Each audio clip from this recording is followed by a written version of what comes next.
দুপুর দুপুর বের হয়ে গেলাম খেলা দেখার জন্য। এর সাথে আর একজন আসবে, সে আসতে লেট করছে, এই জন্য আমরা ছোট্ট করে একটি টি ব্রেক নিয়ে নিলাম। আমাদের ম্যান চলে এসেছে, এখন রওনা দেওয়ার পালা। আজকের খেলা হবে ফর্টিস এফসি বনাম বসুন্ধরা কিংস এর মধ্যে হাড্ডাহাড্ডি লড়াই। খেলাটি যেহেতু কিংস অ্যারেনায় হবে, সেহেতু আমরা পাঠাও রাইড শেয়ারের মাধ্যমে কিংস অ্যারেনার উদ্দেশ্যে রওনা দিয়ে দিলাম। আর একটা মজার ব্যাপার হচ্ছে, ফর্টিস এবং বসুন্ধরা এই দুই দলেরই হোম ভেন্যু এই কিংস অ্যারেনা। যাওয়ার সময় খেলার প্রেডিকশন নিয়ে আমরা চারজন তর্কাতর্কি করছিলাম। আমি বলছিলাম বসুন্ধরা 2-0 জিতবে, আর ওরা বলছিল ফর্টিস 2-0 জিতবে। যাই হোক, তর্কাতর্কি করতে করতে আমরা কিংস অ্যারেনায় চলে আসলাম।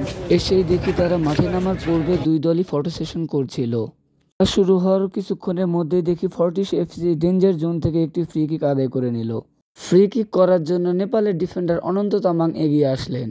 অনন্ত তামাং হাঁটি হাঁটি পা পা করে ফ্রি কিক মারার উদ্দেশ্যে এগিয়ে গেলেন, কিন্তু এ কি করলেন অনন্ত তামাং।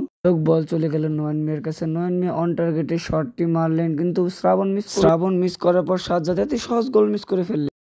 বসুন্ধরা 2-0 গোলে এগিয়ে আছে। মাঠের বাইরে ফর্টিস এবং বসুন্ধরা ফ্যানবেজদের মধ্যে তুমুল মারামারি হচ্ছিল। আজকের এই হাড্ডাহাড্ডি লড়াই দেখার জন্য শুধু দর্শক নয়, দর্শকদের পাশাপাশি বিপিএল এর অনেক ফরেন প্লেয়াররাও খেলা দেখতে এসেছিলেন।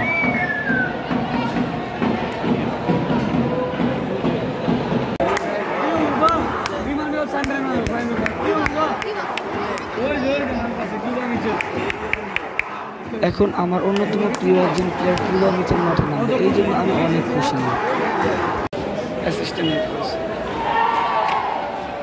অবশেষে বসুন্ধরা 2-1 গোলে জয়লাভ করল।